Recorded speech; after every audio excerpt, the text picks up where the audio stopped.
All right, so this is the second half of our lesson here on solving square root equations algebraically, part 2. We're picking up with this example here. In this example, the thing about this one, the structure of this particular equation, is that we actually have to see this as what we call a quadratic structure or a quadratic form. Now, it is not a quadratic equation because it's not an x squared equation, but it actually does have the same relationship between these two first terms as a quadratic. So let me show you what I'm talking about. In a quadratic equation, like if I have x squared plus 4x plus 3 equals 0, the factors that I use for x squared are both x and x, and those are powers of x that are the same power of x as our middle term, which is x to the first power. And that actually is this relationship here where this power of x is half of that power of x is actually what allows us to use quadratic strategies like factoring. So if I have, we did this one last year, if I have like x to the 4th plus 4x squared plus 3 equals 0. Because the power of 2 is half of power of 4, then I can use x squared and x squared as my factors of x to the 4th, because 2 plus 2 is 4, and then I can create the factoring that way. In this problem, which involves the square root of x, remember that the square root of x as a power would be x to the 1/2 power, and x has a power of 1. So that makes this power of x, that exponent, half of the exponent on x. And that's a quadratic structure or a quadratic form, which then will allow us to factor this as we would a quadratic. So when we go to factor this, you can actually do it in either form. So I'll show you the two setups. You can use the radical form, and then if you use your radical form, so I'm going to rewrite that over here.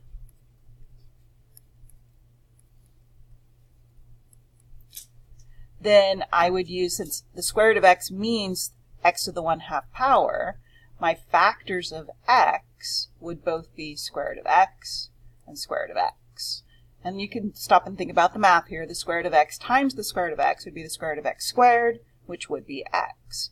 And then our factors of 3 will be plus 3 and plus 1.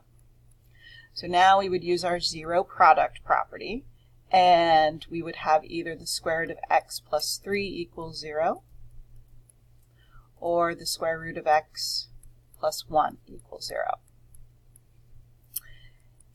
Then here we'd subtract the 3 from both sides. And to undo the square root, we would square both sides. So we square the square root of x and we square -3. And that gives us a possible solution of 9. Similarly here, we'd subtract 1 from both sides. Then we'd undo the root, which is an exponent, by squaring both sides. And that gives us a possible solution of +1. If, before I check those possible solutions, just to show you, if you used this form, which is another common form to see these types of equations in, then what you'd be looking at, you'd have your x, you can put that 1 there if you want to, or just understand it's a 1. And you would then factor it where the factors of x you would use would both be x to the 1/2 power. You still have your plus 3 and your plus 1.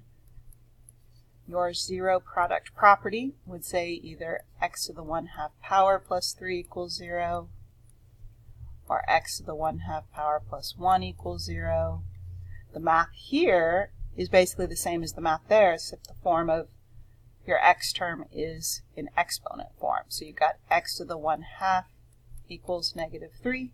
You would square both sides because 2 is the reciprocal of 1/2. So the power of a power would multiply those, and any number times its reciprocal is 1. So you have x to the 1/2 squared equals that negative 3 squared. 2 times a half is 1, so that's x, and that's our x equals 9. For this part, we've got our x to the 1/2 would equal negative 1, and then squaring both sides there.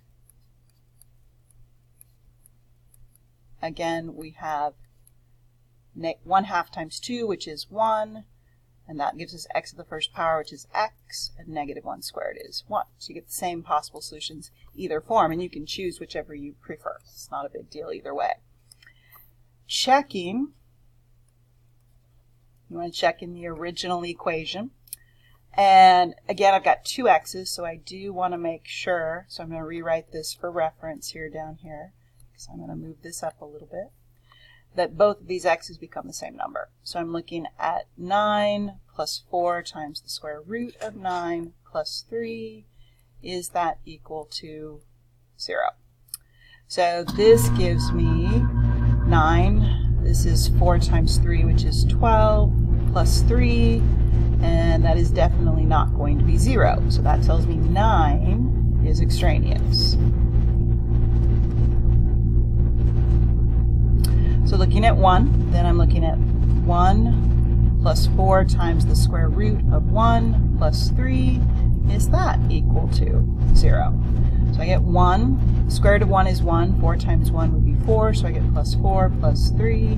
That's going to give me 8. Definitely not 0 again, which means 1 is also extraneous in this particular problem. And so all of our possible solutions were extraneous this time, which means that our ultimate conclusion would be that there is no solution to the equation.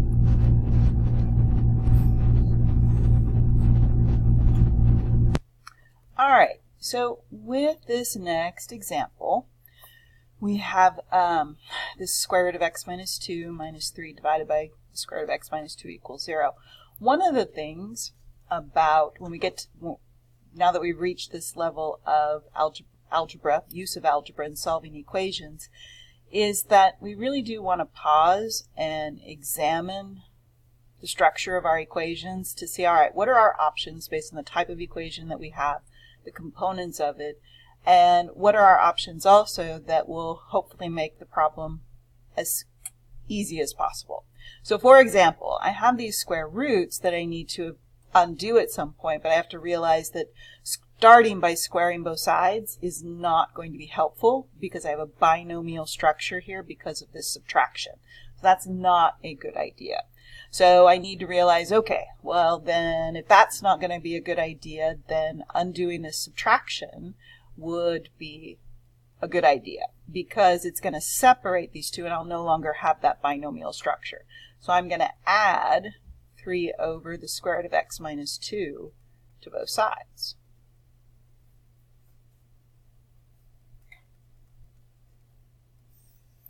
So now I have the square root of x minus 2 equals 3 over or divided by the square root of x minus 2. And this also goes back to the first step in our procedure, which is described as isolating the radical expression. We really have isolated each of them because we have 2, and in this case we have separated them so there's 1 on each side of our equal sign. Now we could now square both sides, but another thing that you might want to keep in mind is that we have this, both of our square roots are of the same radicand, x minus 2, and we have this division, and if we undo this division and we multiply both sides by the square root of x minus 2, over here we would have the square root of x minus 2 times itself. And if you stop and look at where the math would go from there, you could realize that, oh, well, then if I do that, I'm actually not going to have to square both sides at all. So watch what happens if we undo this division. So we're going to square, or rather multiply both sides by the square root of x minus 2.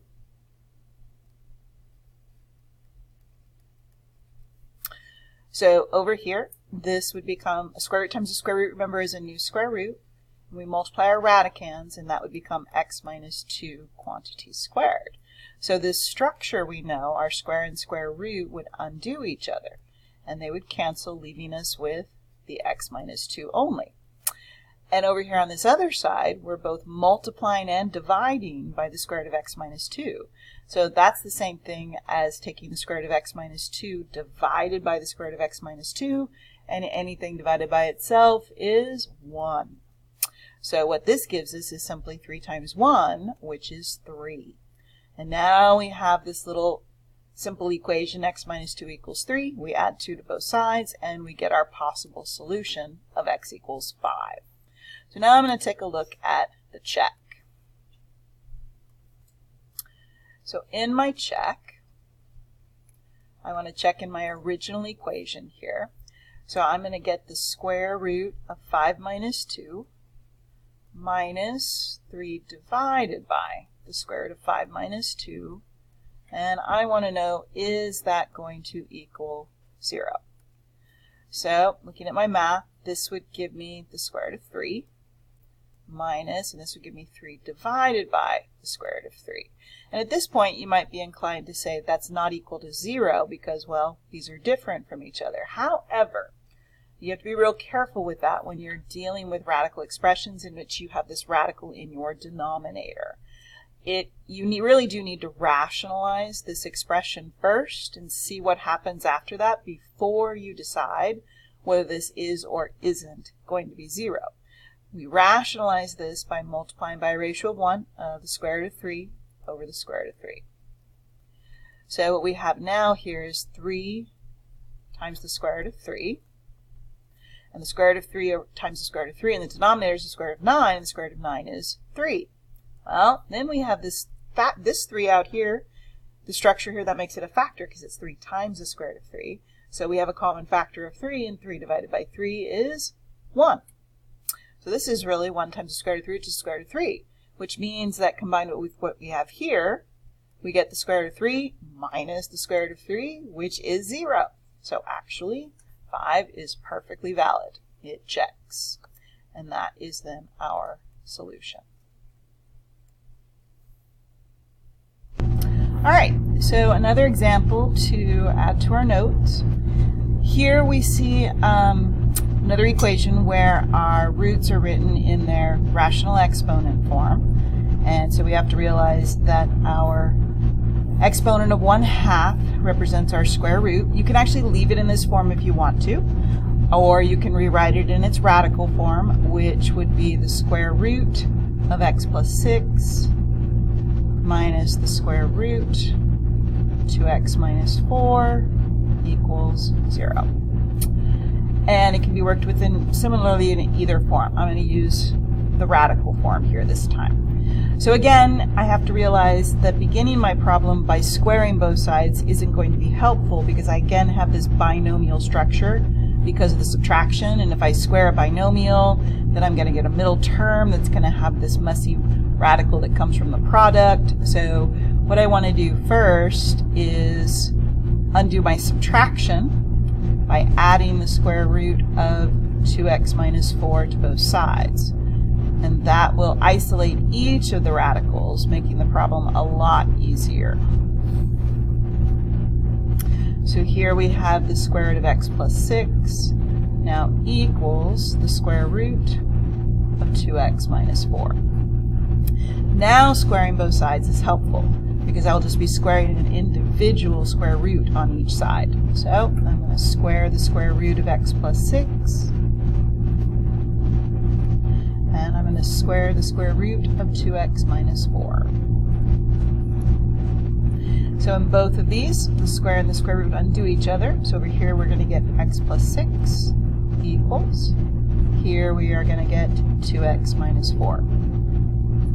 Now at this point we have to realize that we have a little linear equation. So solving our linear equations, remember, we use our basic undoing algebra with the goal of getting x on one side and the number on the other. So personally I would subtract x, and that will keep my x term positive, so then I'd also add 4 to move the numbers to the left side of the equation. So now I get 10 equals x, or x equals 10. Now I want to check it, and I want to check again in the original equation. So you can use either the rational exponent form or the radical form. They are equivalent to each other, just written with different symbolism. So I'm going to use the radical form here.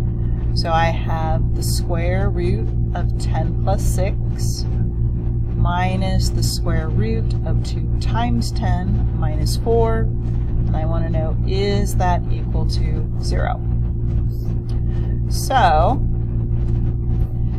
this would give me the square root of 16 minus 2 times 10 is 20, 20 minus 4 is 16. So I get the square root of 16 minus the square root of 16. Anything minus itself is 0. So 10 is a valid solution.